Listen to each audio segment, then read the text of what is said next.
We should admit only a few people, the ones who have established the fact that they have something we want or something in common with which will be mutually helpful.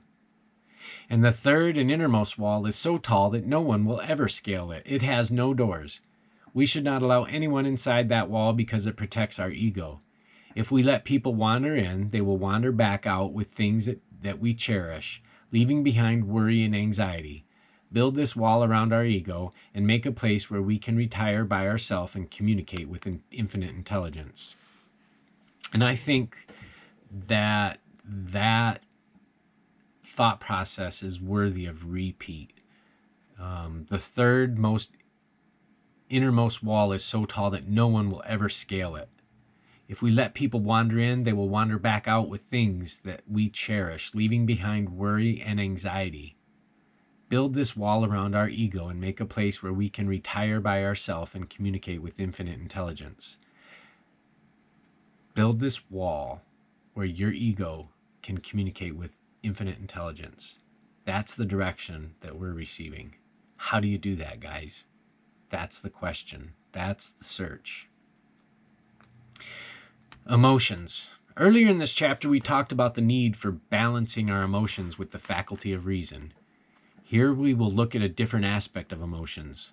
Consider for a moment the serious problems which can arise in our mind when old disappointments and failures surface again and again in our emotions. Self-discipline is the only real solution to such problems. It begins with the recognition that there are only two kinds of problems, those we can solve and those that we cannot. Problems that can be solved should immediately be dealt with the most practical means available. This is why we were told in an earlier chapter to make amends for old wrongs we may have done. Problems which can't be solved should be put out of our mind and forgotten. Think of this forgetting as closing the door on whatever it is that disturbs our emotional equilibrium. Self-discipline allows us to close this door and lock it securely, instead of standing in the door and looking wistfully back at what might have been. Look forward instead into the future. And that is huge counsel for me. Even today, I had to close the door. I talked about that relationship earlier. I couldn't make any reason out of it. And because of that, and for that reason, I had to shut the door. Relationships should not come with confusion. So I have to shut the door to that. But more importantly, I have to create a way for the future. And that is probably the most important thing. I have to look forward into the future. I can't stall myself out and look backwards. I used to do that all the time with girlfriends, stalling myself out. As if I didn't have anything to offer. Oh my goodness, there's so much that I have to offer, and there's so much that you have to offer. Move forward. Door closing does not make us hard, cold, or unemotional, but it does require firmness. Self-discipline cannot permit lurking memories, and you cannot waste time worrying over the unsolvable. Doing so destroys our creative force, it undermines our initiative, it disturbs our faculty of mind, and just plain confuses all the departments of our mind. Closing the door on fear and worry all allows you to open the doors of hope and faith. Now, reason. And this, again, we're going over the structure of the mind. If our ego functions as a supreme court, our reason functions as a superior court, handling the more routine functions of judgment. It evaluates the creation of the imagination. It modifies the expression of the emotions and ratifies the decisions of the conscience. You train your rational faculties by observation, study, and analysis of truth. Imagination. Your imagination is responsible for all creative effort.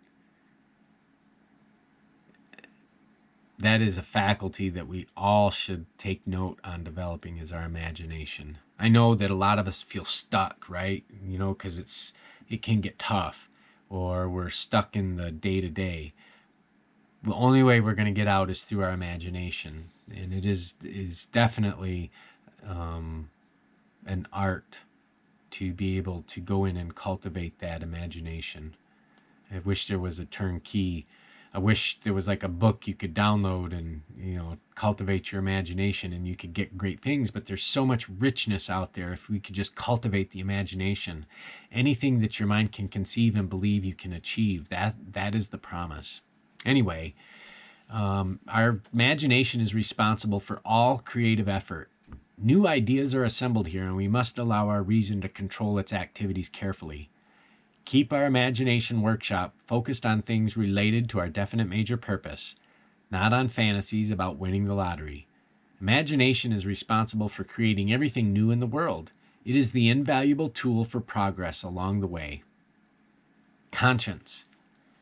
Your conscience keeps an eye on the moral justice of all your thoughts and deeds. If you always consult it and heed its advice, it will repay you by keeping you honorable and esteemed by others. If you ignore its advice, be careful. At the least, you will alienate the members of your mastermind alliance, cut yourself off from the power of infinite intelligence, and be plagued by countless fears. At the worst, you will discover that society has built many special rooms for people who don't obey their consciences. The view from these rooms is usually obstructed by bars. So your conscience is there to guide us. And, if you don't listen to it, it's certainly going to catch up with you. You'll be, the promise is that you'll cut yourself off from infinite intelligence. You'll alienate yourself from your mastermind alliance, and you'll be plagued by countless fears. And that is just